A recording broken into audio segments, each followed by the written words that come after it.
Crockett acts as bait to catch a serial killer who's been exploring the exciting new world of video dating.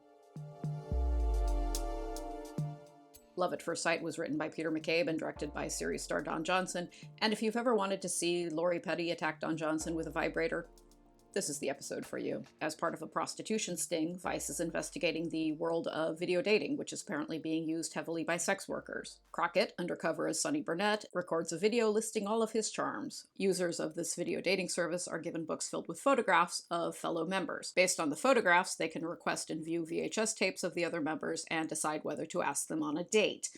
If you are thinking this sounds very time-consuming and labor-intensive, you are correct.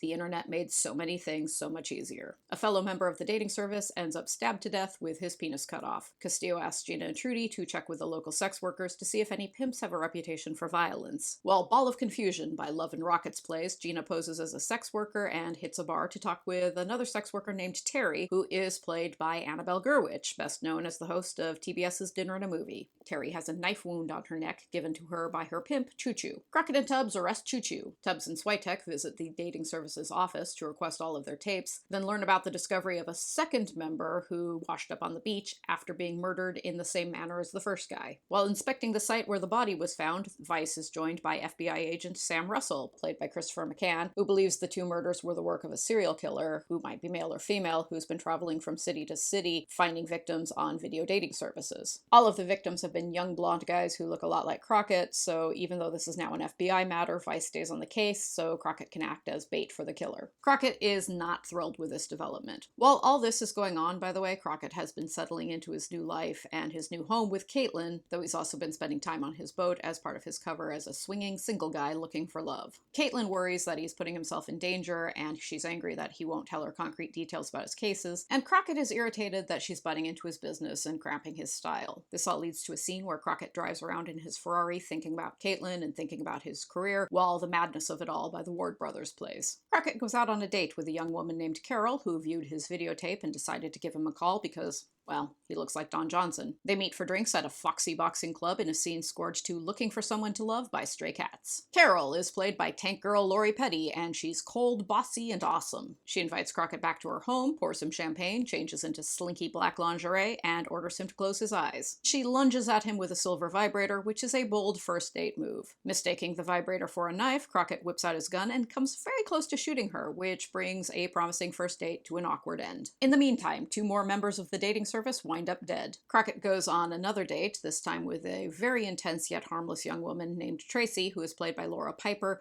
who is a cast member on the later seasons of Head of the Class.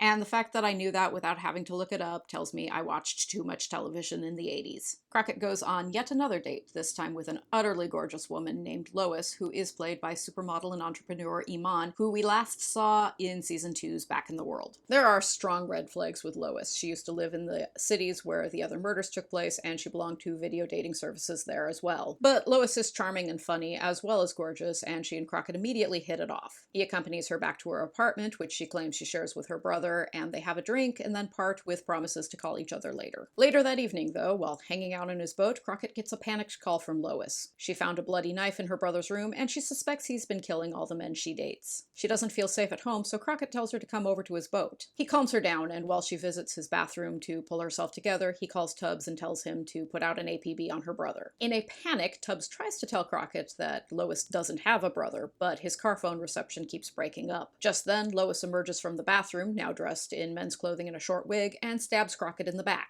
He manages to shoot and kill her. The episode ends with Crockett recuperating at home while Caitlin, whose cover version of Sonny and Cher's I Got You Babe is improbably tearing up the pop charts, takes care of him. I don't think it's worth delving into the psychology behind Lois's actions, because this episode doesn't have anything interesting to say about why she's dressing up in men's clothes and stabbing guys she dates and cutting off their dicks. Lois's motivations are unknown, and if we were to try to wade into them, I suspect we'd uncover some fairly transphobic intentions behind this episode. Setting all that aside, this is a pretty rousing story. Video dating had been around since the late 70s, but was definitely still a hot new thing in the 80s, and Crockett using himself as a bait to catch a serial killer is definitely a good hooky angle. Both Iman and Lori Petty are very good and very memorable in this episode, so that's great. The episode is dragged down by the scenes between Crockett and Caitlin. Obviously, being the spouse of a law enforcement officer is going to be frustrating and stressful at times, and I have full respect for anyone in that situation.